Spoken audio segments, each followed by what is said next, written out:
This guy. A lot of fun. In fact, we went down to Disarms.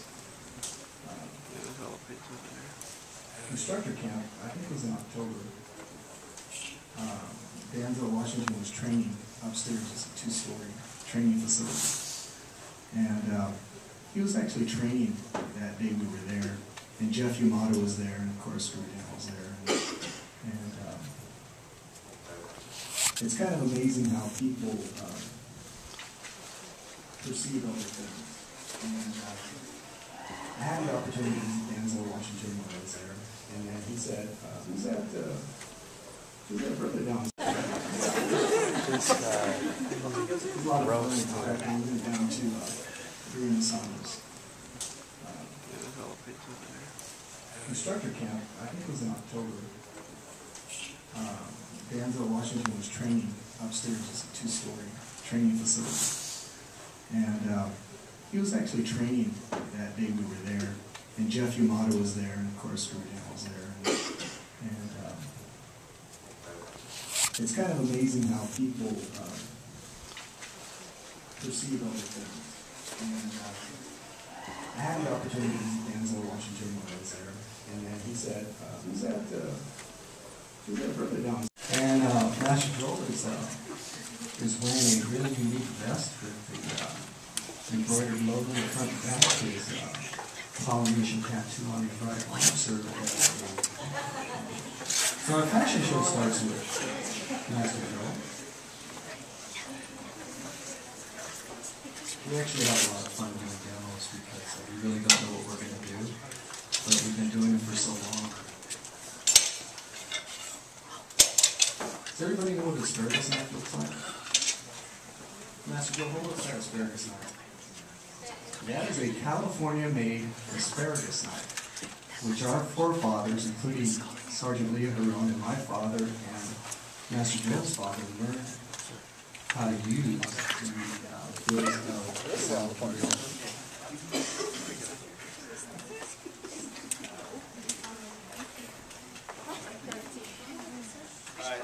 Good evening, everyone. My name is Master Joe Ramirez, Filipino Martial Arts Association. 209 original, Stockton, born and raised, Southside Stockton. Stockton! So, is there anyone here from Southside Stockton?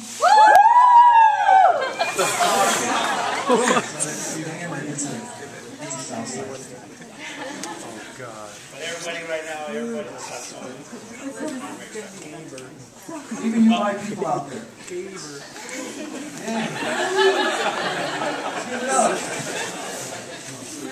So the focus that we're gonna focus on is the Filipino American martial arts and how it's unique from other FMAs, Filipino martial arts. There's, you can be Canadian Filipino martial arts, or Italian Filipino martial arts, any background where you come from. But when we focus, when we talk about Filipino American martial arts, we talk about the evolution of the art from the Philippines to the United States and how it evolved, how it changed throughout the years. The first section we talk about is the art when Manuel learned it in the Philippines, and how he learned it from his instructors. And then we talk about the second part is when he came to the United States as farm labor and then his service as a United States soldier. And we go into his latter years and his elder years as an instructor of the Filipino martial arts and as a pioneer of the Filipino martial arts. And we go into the third phase, which is what we're doing tonight. What we're doing now as an art. What we're building on that foundation that he left. Leo is the architect. We have just the blueprints, and we're the builders of the art to make it bigger, to make it better. One of the tenets that we have is that an art that doesn't challenge itself to become better is doomed to stagnation or doomed to fail. If you don't challenge yourself to be a better martial artist, a better person, a better this, a better that, what are you there for? Why would you come to my school and learn if I can't teach you? If I don't have the answers to a certain threat, why would you come to me? If I can't teach you, then I have to send you to another store. I can say, hey man, I'm not going to make it up. I can tell you honestly, I don't know. Go see this guy down the street. So what we do is we build on the foundation that Mona Lisa left us. And that's the third part of the lecture, the demonstration that we're going to show you today. So what we're going to show you now, we're going to bring some of my guys in here. We're going to show you the foundation for the offensive part. There's offense, defense. What we're going to show you now is the offensive strikes for 12 angles of attack. Woo!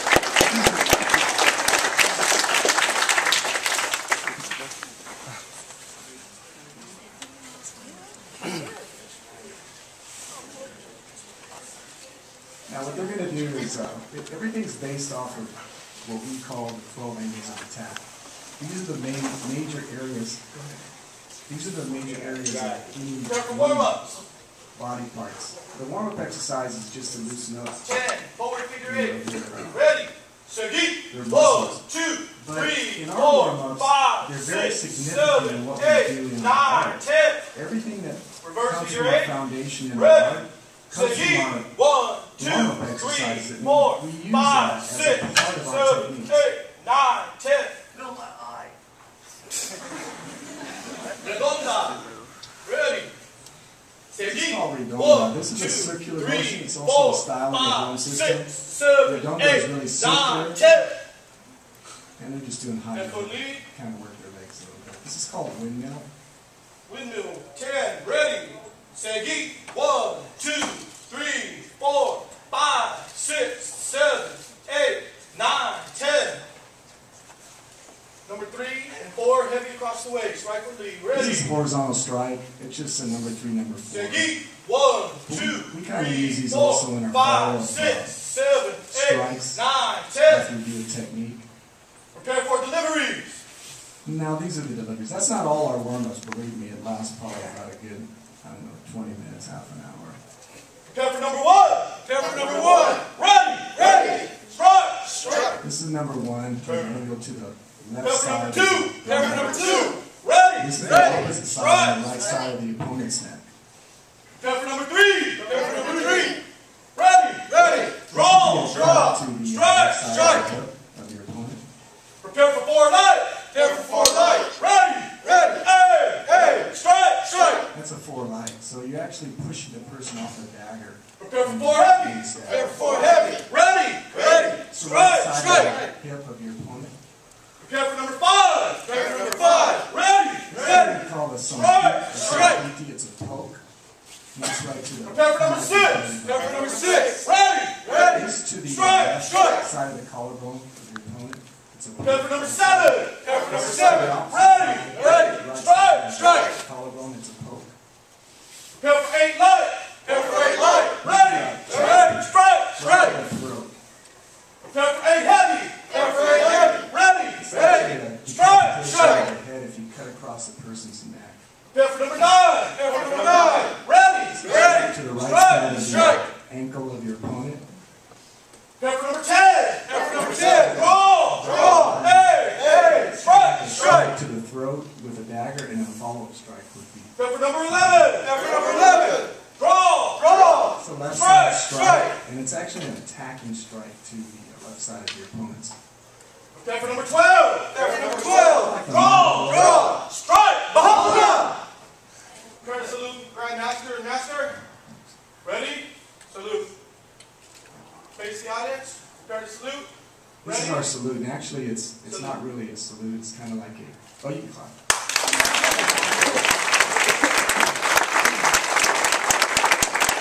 Actually a defensive movement to your opponent. Exit.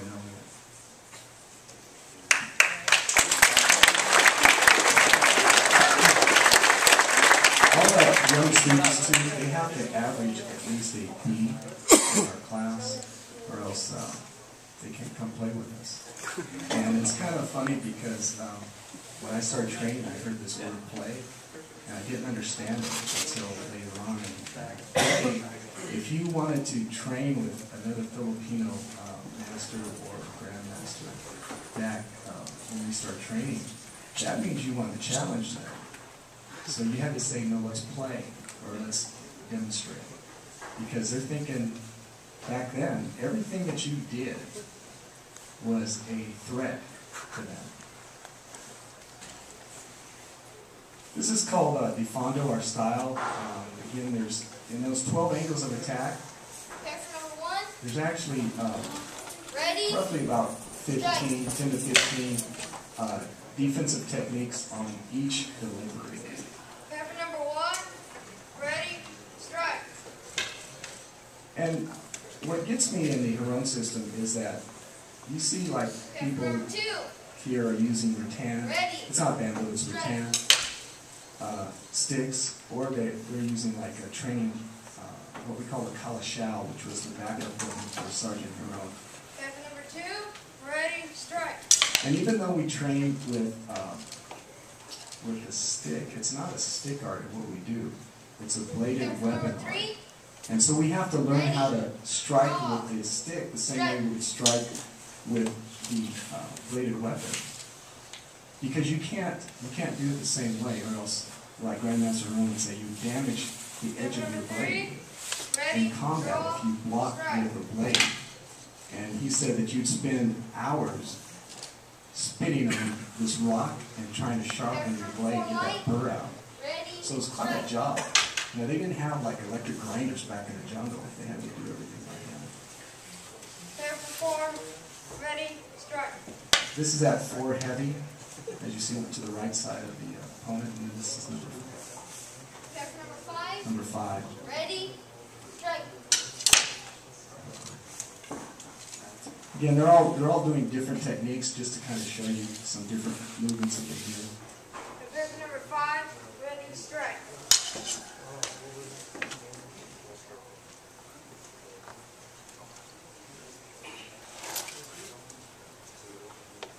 They would normally go to number 12, but they use number 5.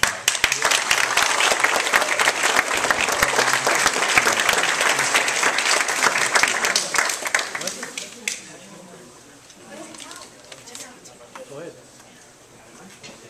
We're going to do something called Cadena de Mano for you people that understand that. That means chain, or don't understand, it means chain of hands. So it's like a bare hand technique.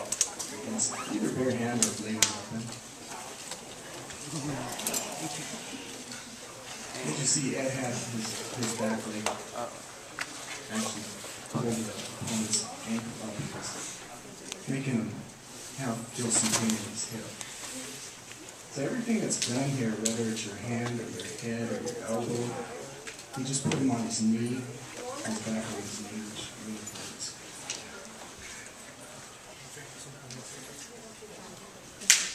No. So he parried left the number 1 and then he came back with the number 2. That we call that a scalpel. That's also a style in the system. A lot of things you might look at and say, well, it's not really like fancy or like Hollywood. Well, no, it's not. It's very simple and it's very effective. And I think that's why, in fact, I know that's why Sergeant Huron survived in the jungle for over a year. The thing about Defando too, Defando actually, in Grandmaster Huron's terminology, means to plant yourself.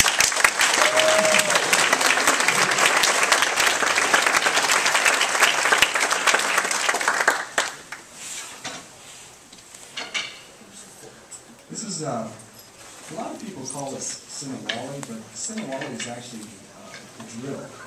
This is what we call Makabibi. Makabibi is a village in Pampanga, in Pangasinan, and they're very famous for using two weapons. In fact, the Makabibi people were recruited by not only the Filipino army, but the Japanese army to fight other Filipinos. Just like the Spaniards were doing here, the Makabibi people would fight the non-Filipino colonists because they were so good at what they did. The reason why they carry two weapons is because one would act as a cane walking to the flea market or whatever, and the other would be to carry their merchandise on their back. And so when a bandit would attack them, or a dog would come out or whatever, they would take out the two weapons and fight. In fact, doing research, we found pictures in 1898 or 1896. Maccabee warriors looked exactly like Apache or Native American Indians, which is kind of ironic since the galleon trade from the Philippines to Acapulco, Mexico, and then the jumping ship. And so a lot of the Filipinos actually marry up or hook up with the Native Americans.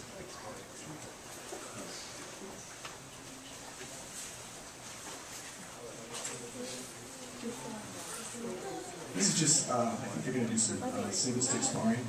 Yeah. And all this is a counter for counter. So one person will strike, the other person will block. But what they try to do is incorporate everything that they learn while they're training.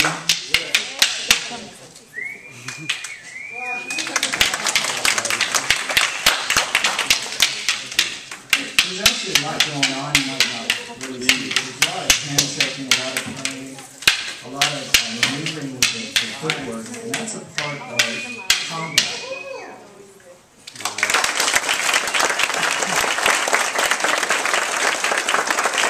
The Grandmaster here is really particular on what we would do and how we would stand, because the foundation of anything that we do, whether it's Maccabee or Identity Mono or sparring, you have to have good footwork, good balance. Because he would say, even just trying to survive in the jungle and not get killed by your own demise, because there could be, like I said, scorpion or spider or snake. He said he's seen the biggest snake he ever in his life in the Philippines. But the foundation is the footwork. And if you just turn your ankle and sprain your ankle, that's going to affect the way you fight, the way you walk, the way you run. And so you have to have a good foundation. So the footwork's very, we really try to push the footwork. And that's why also we're so fortunate that, Grandmaster Young, although maybe not for him, but for us, that he actually was a combat warrior. That he actually fought in the jungle with what we call a Kalanason, which is 36 inches long. It's like Dr. James was saying, if you would have, it's kind of unique, because if you think about 36 inches long, Leo Barone was my vote, 5'4". Yeah, but typical, my dad was like, he started out, I remember as a kid, at 5'5", and he ended up at 4'11". But carrying a knife like that, they made a special scabbard that you put your blade in it, and instead of drawing it out like this, it had a little mechanism where he just pinched it and would open like a clamp, and he would draw it out, and he would say the first one that got hit was going to die. And he would always tell me, he says, man, there was a lot of people that would die. You got to count on your blade. This is a replica of a Kalanasan, the one that the Grandmaster used in the jungle. He's really famous for Largamana. In fact, he's considered the father of Largamana in America. And the reason for that is there's no more blocking. There's no blocking. It's all direct strikes, direct hits. So when you see Master Joel do a technique, he's going to direct hit. He's not blocking. And not only that, is he's at a safe distance now. He's not really close. And he's just, because we're so confined right here, that's why he carried a backup weapon, was Kalashao, which what Ed is carrying right now. And if you could just get one strike on your opponent, if you could think of, he was pointing in a triangle formation. So you think as a three-man group, a guy being at the point, and then two people on the right and left side of him, maybe 5-6 feet behind him. His job was to get the first hit, disable the opponent, and then the other two guys would take care of him. Make sure that they would get out.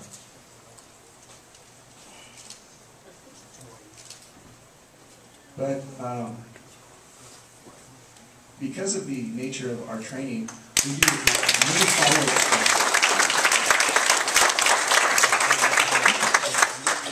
So now we go into the second phase. We go into the second phase for when Manong Leo moved from the Philippines to the United States. The first part of that was he was a farm laborer. He worked in the Central Valley, in the islands out in Delta. And when we research it, we see what's unique to us. Say Filipino American martial arts. They don't grow asparagus in the Philippines. So you won't see a Filipino looking asparagus. They don't grow grapes like we do here in the Philippines. So you'll see the grape knife, they'll use a grape knife. Cabbage knife. If you're in Hawaii, sugarcane knife. If you're in the fisheries of salmon fisheries in Alaska, you use a fillet knife. Well, unique to us is the asparagus knife, and what the style we call is sonkiti, and that is a poking style. And you'll see a lot of the techniques are real low to the ground because when they picked asparagus, it was low to the ground when they picked it. You know, they would go in rows and they would pick the asparagus. We call it grass. And there's a short period when you can pick the grass. And this is a lawnmower, right? So we go here, there's a two. And what I'm looking for are vital areas where I can penetrate. You know, if you're in medical practice, we're in medical practice too, but I'm not here to save your life. I'm trying to take your life. So we look for vital areas. It's so funny when we came here. Dr. J obviously was telling us, don't bring any sharp weapons. And hey, what's up with the parking here? How come there's no like little? I mean, you gotta walk a mile to get a ticket. Right? That's hella funny. What's up with that?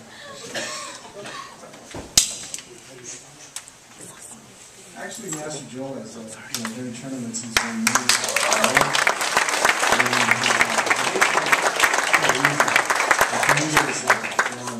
And he often used the asparagus knife.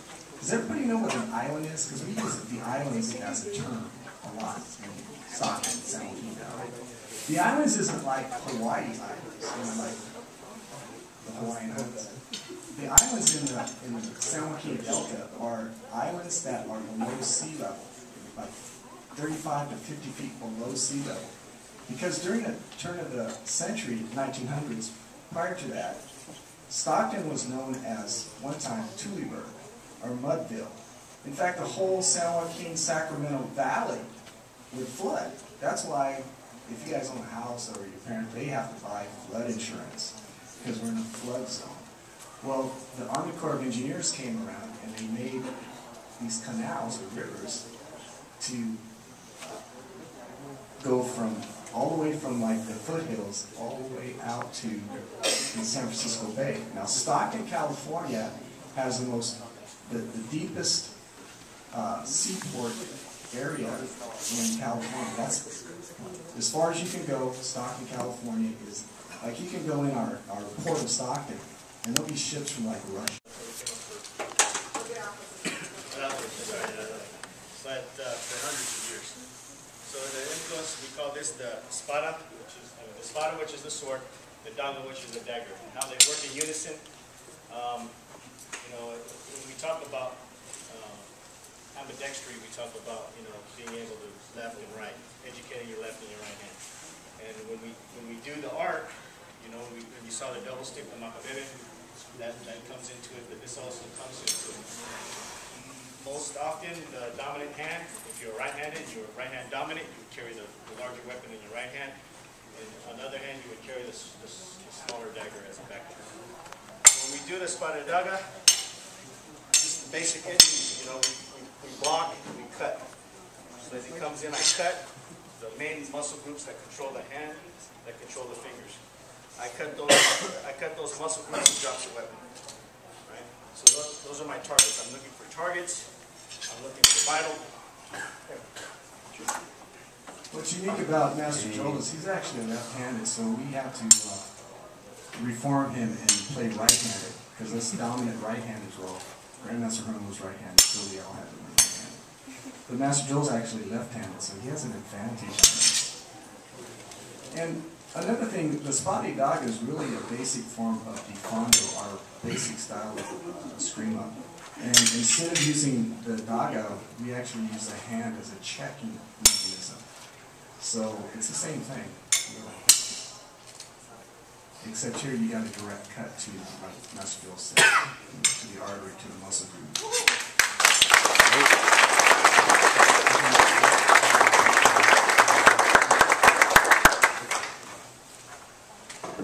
This looks like a little bit of a disarm, right? Yeah, we're going to do a largo mano disarm. This is called largo mano disarm. This is used with a longer weapon. And what this symbolizes when Mano Leo was in the army would be his service rifle. And then when he was in the army, when he was in behind enemy lines against the Japanese, he would not fire. He would not discharge his weapon because he may give up his position. So he used the bayonet on the rifle, and then the rifle butt on the end. I don't have a rifle, but this is going to signify the rifle. There's a block here. So if this was the butt end of the rifle, I would gouge his face here, and here, and disarm here. And then just pop, pop, pop. We actually have warm-up exercise that we didn't perform. It's called like horizontal strikes, vertical strikes, and jabs. Everything that we do in the grown system from our warm-up exercises is woven into our very fabric of our foundation. So nothing's wasted. You know how Filipinos are. We don't throw nothing away. We eat everything. Pig ears, bones, chicken feet. Love that.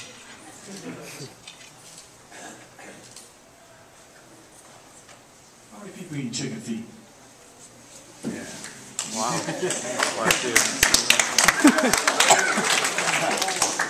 So another thing, another way we wield this same weapon, in Mano Leo's later years, he needed a cane to assist in his walking. So it was usually about this size, the one he carried. And within our system, it's called this style called volante. And he exemplified that style when he used his cane. So when he had a strike, if he had a strike here, and disarm here, boom. So he'd be walk, if he'd walk, boom. Disarm here, vertical strike here. This is a unique style because Volante is actually the name of a person. His name was Braulio Volante. And his work was being a janitor in a jailhouse in the Philippines. But when he was a good man. Good, for some reason Filipinos are good gardeners and good maintenance people, right? But the thing about his fighting style is that it was fought, once he started drinking, he would fight anybody. The policeman, his brother, his mother. He'd fight anybody.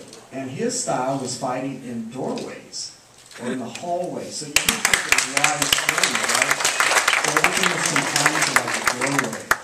And that's where we get the vertical striking, whether it's vertical up, vertical down. It's pretty simple. Like I said, our art really isn't like Showtime fancy. I mean, we could do that. We do that in demos so that we could, everybody goes, wow. Because you don't have time to explain it. But in reality, in a fighting system, it has to be simple, it has to be quick, and it has to be effective. Those are three traits that the Hearn system has. And so that's what we do. So now we go into the third phase of the timeline.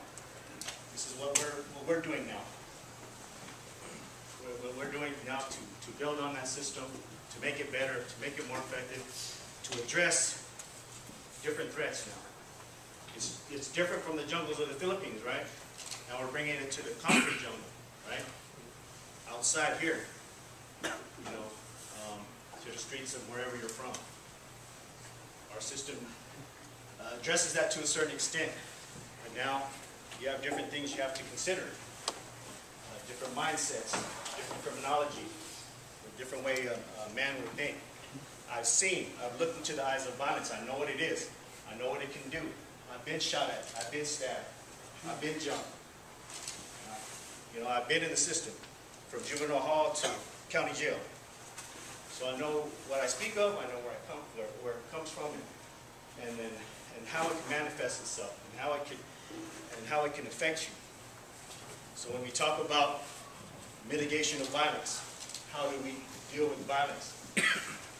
A situation is if Ed and I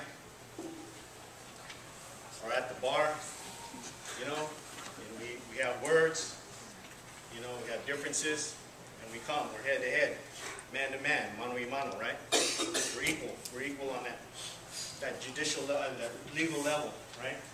In the eyes of a judge, if he kicks my ass, I kick his ass. It's all right because we're both unarmed. But now he pulls out a knife, right? And I don't have nothing. And we get into a fight and he stabs me.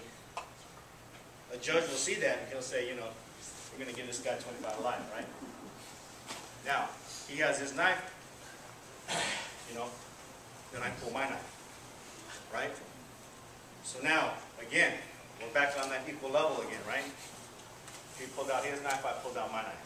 So now, in the eyes of a judge or a courtroom, nobody wins in the knife fight, right? So then, he takes out his knife, I take out my knife, and he said, I'm not going to do this, I'm going to pull out my gat. So he pulled out a gat, right? So now he just upped that escalation of violence, right? He took it from here to there. So now he has a knife, I got a knife. He has a gun, I have a knife. So then I go back to the back of the trunk and I pull out mine. I just want you guys to know that Master Joel is actually a leading citizen of Stockton, California. He's just giving you examples. But no, he was in the system, and so he knows what he's talking about. So now we're man to man, gun to gun. Now it's up to the person who can shoot better, who can aim better, who's more accurate with that weapon, right? So then now we're on equal level again. So what we do now, what we're trying to do now, thank you, we go into the legalities. We go into what would happen now, laws, gun laws, knife laws, how they affect us as martial artists. But even as citizens, what can you do to defend yourself against a threat? There's two different threats out there, man-made and natural. When we talk about man-made, we talk about things like terrorism. We talk about things like civil unrest. What are you doing to protect yourself? What are you doing when you walk out of campus? Do you walk together with friends? Do you walk alone? When you walk alone, are you prepared? What do you have in your backpack? I can pull your backpack right now and I can kick your ass with about 3 things. Master Joel and his family go to church every Sunday.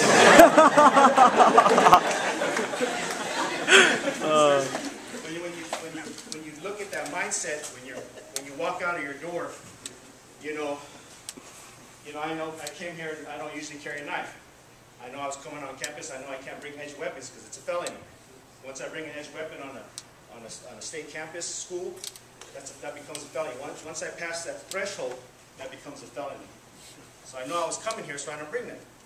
But I brought my pen. What do they say? The pen's mightier than the knife, right? So the same thing, I can bring this on the airplane. I can bring it on campus, and no one's going to be none the wiser.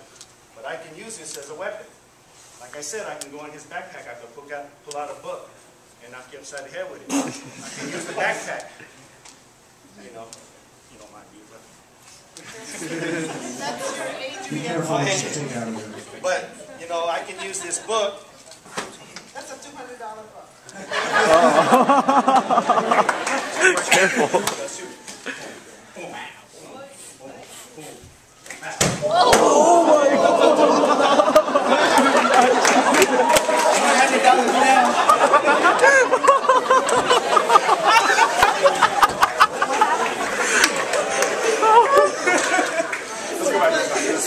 I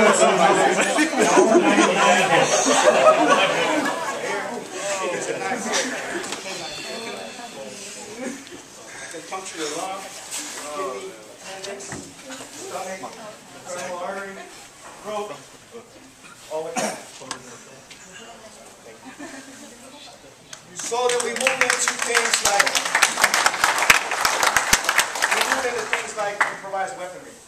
Like I said, what I can use, what's on me right now that I could use as a weapon. From my keys, to my boots, to my vest, what can I use as a weapon? And my boys will show you.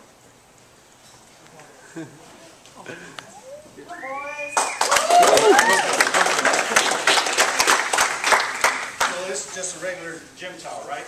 You go to the gym, you work out, you're walking home, you walk into your car, walk into your dormitory or whatever. You know, we call it, it's called a flexible weapon, a flexible improvised weapon.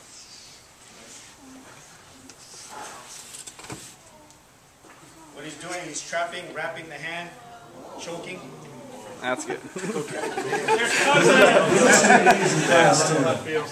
And they always have a lot of lunch money for some reason.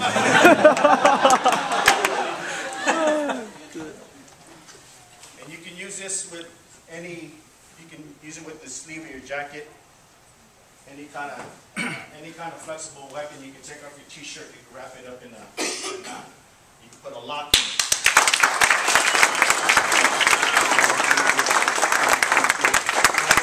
Weapons that say you can take a sock, put a bunch of locks in there, or change in there, and use that as a weapon. Pillowcase full of potatoes. Oh, man.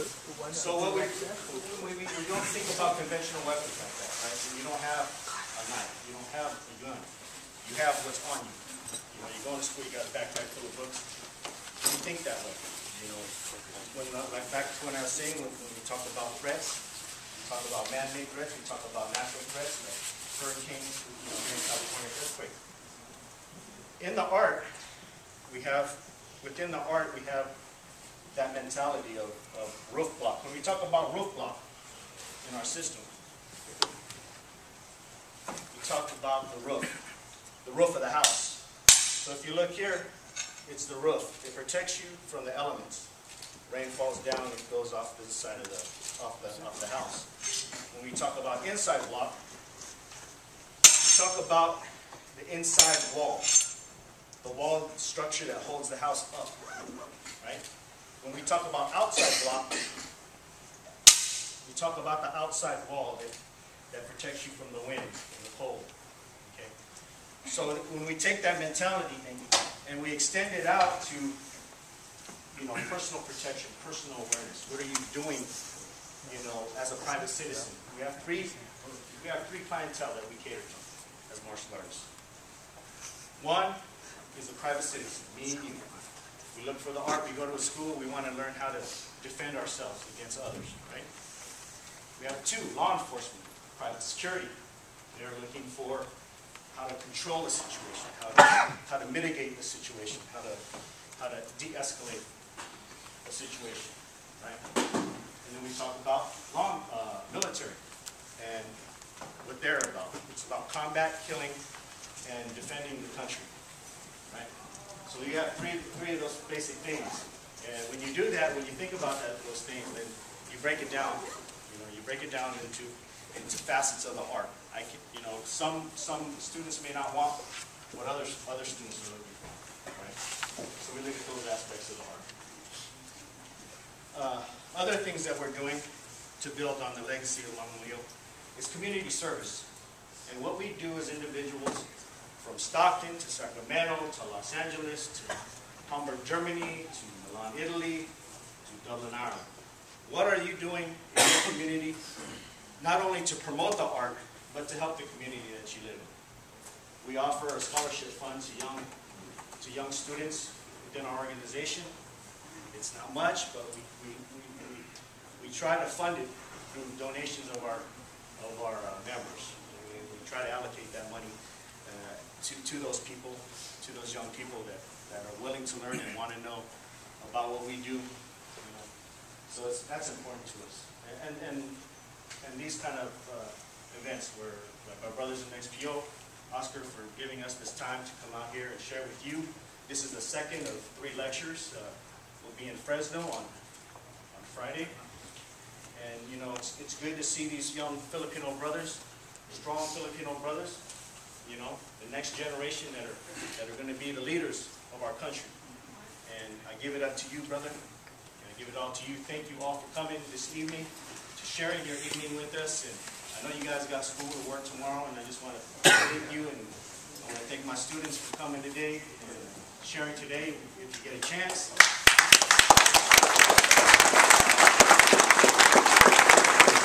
Hey, recording it! Who's recording? I'll be hella scared if I kind of am, but is that what you wanted? Right now, time out, huh? Right here, but I'm going to put on my phone all this shit. So amazing! Let's make all the sex No shots! Yeah, what up? Who's it on? On Philly. Oscar. 5-0! 1.6!